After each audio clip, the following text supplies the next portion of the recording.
Hello दोस्तों, आप सभी कैसे हो? आप सभी अच्छे होंगे। और मैं आज आपके लिए फिर एक इंटरेस्टिंग फैक्ट लेकर आया हूं जिसमें से एग्जाम में क्वेश्चंस पूछा जाता है।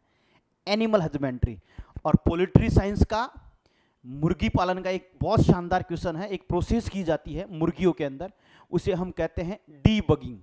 उसे हम क्या कहते हैं? मुख्य रूप से उसे कहते हैं चोंच काटना। उसे हम क्या कहते हैं? चोंच काटना या डीबगिंग। अब डीबगिंग क्या है? ये देखो, ये डीबगिंग की जा रही है, आपको यहां पर दिखाई दे रहा होगा। और ये प्रोसेस क्यों की जाती है आपको यहां पर पता होगा कि ये प्रोसेस क्यों की जाती है। मेनली मैं बात करूं तो ये जो प्रोसेस की जाती है, देखो ये डीबिकर है। ये जो यंत्र आपको दिखाई दे रहा है जिसको चोंच को काटा जा रहा है, इसे हम क्या क्या कहते हैं? डीबिकर। डीबिकर कहते हैं इसको। और चोंच काटना, देखो मुर्गियों में लगभग 3 सप्ताह से लेकर 12 सप्ताह की आयु की जो मुर्गियां होती हैं, कितनी? 3 से 12 वीक की जो मुर्गियां होती हैं, यानी कि 1 महीने की मुर्गियों से लेकर हम बात करें 12 महीनों की तक की आयु होती है, उन मुर्गियों की चोंच काटी जाती है।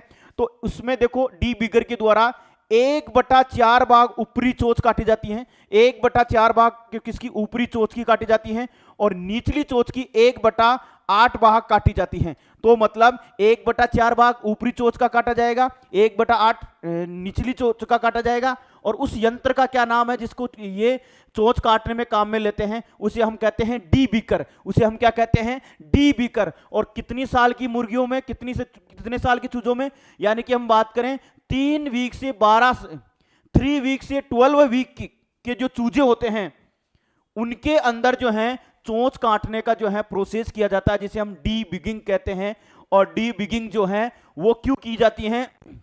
क्योंकि जब ये चोंच आगे से तीखी होगी तो ये एक दूसरे को क्या करेगी? लड़ाई करेगी ना। तब लड़ाई करेगी तो एक दूसरे चूजों को क्या कर देती है? घायल कर देती हैं। और चोंच नहीं काटेंगे, तो चोंच क्या हो जाएगी? तीखी हो जाएगी। और जब फाइटिंग करेगी, लड़ेगी, तो एक दूसरे चूजे को क्या कर देगी? घायल कर देगी। क्या कर देगी बेटा? घायल कर देगी। अर्थात घायल ना करें, इसलिए इसकी चोंच काटी जाती है, जिसे हम क्या कहते हैं? डीबगिंग कहते हैं। इसका टाइम इंपॉर्टेंट है, इसका यंत्र इंपॉर्टेंट है। ऊपरी चोंच का 1/4 भाग, निचली चोंच का 1/8 भाग काटा जाता है।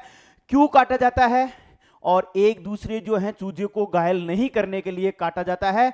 और इसे हम कहते हैं, जब चूजे एक दूसरे को घायल करते हैं, लड़ते हैं, तो इसे हम कहते हैं कैनोबोलिज्म कहते हैं। क्या कहते हैं? कैनाबोलिज्म। आज का इंटरेस्टिंग फैक्ट कैसा लगा?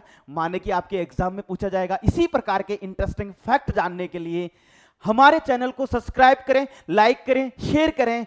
बहुत सारे इंटरेस्टिंग फैक्ट आगे आने वाले हैं। बहुत बहुत धन्यवाद।